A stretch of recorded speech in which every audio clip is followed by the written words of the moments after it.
Hi, Peter Jones, Chartered Surveyor, author and property investor, and in this video we're going to think about quite a big topic for property investors, which is discounts from developers. Now, in a previous video we thought about BMV, below market value, and what that actually means. And you'll quite often see, particularly when the market's doing well and developers are confident, that developers will offer new properties and properties off plan. Just pause there, what does off plan mean? Well, they're properties which haven't been built yet, so they're literally selling the properties from the plan of what the properties will be like, and you can put a deposit down, exchange contracts in the expectation that the developer's going to build the properties and finish the development to the standard they promise. And in a good market, you'll see developers offering new build properties and off-plan properties at a discounted price. So for example, you may be able to buy them at 15% off the value. Now there's a number of different things which come into play here. I mean, one of the key philosophical questions is, should we be buying new properties and off-plan properties in any case? And that's probably the subject for a future video. But let's just think about what's going on here, because what's essentially happening is that the developer will get a valuation, usually by a surveyor who's a member of the Royal Institution of Chartered Surveyors, a FRICS valuer, to come in to give an independent assessment of what they think the value of the properties will be when they're built. And then the developer will offer 15% or 10% or whatever the discount is off the price of that property. Now, the problem here, of course, is that at the point where the valuer is valuing, probably the properties haven't been built or they haven't been finished. And certainly at that point, the properties haven't been sold.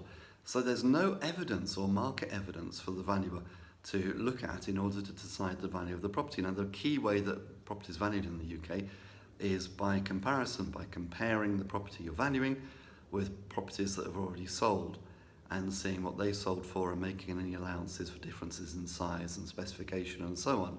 The valuer can't really do that unless they compare the properties with properties in different developments. So that's a problem for the valuer and adds a little bit of uncertainty to it. Now, the next thing that's happening is that the developer is offering a discount. But of course, in many cases, we don't know that that discount is actually going to be the discount when you buy the property. So for example, if it's a development of say 50 properties and the valuer says, yeah, in their current condition, they're all worth £150,000. At the point they come onto the market, there's going to be a bit of a glut of them. And if they were all sold to investors at, say, £125,000 instead of £150,000, and every single property was sold at the same price, when it comes to you buying your property, and maybe you're buying number 40 out of the 50, if 39 of them are all sold at that price, it's going to be very difficult at that stage for the valuer to say, do you know what, it's actually worth 150, but the other 39 people have just managed to do a good deal and buy it cheap. They're going to look at the evidence and say every single property in this development has sold at 125,000, therefore your property is worth 125,000. At that point, you're going to think, well, actually, the discount I was offered doesn't really exist. It seems to have evaporated in thin air. And that's what a lot of investors found, particularly before the credit crunch, when buying off-plan and buying new builds was very popular. And as the market's been improving across the UK, that's what some investors are finding now.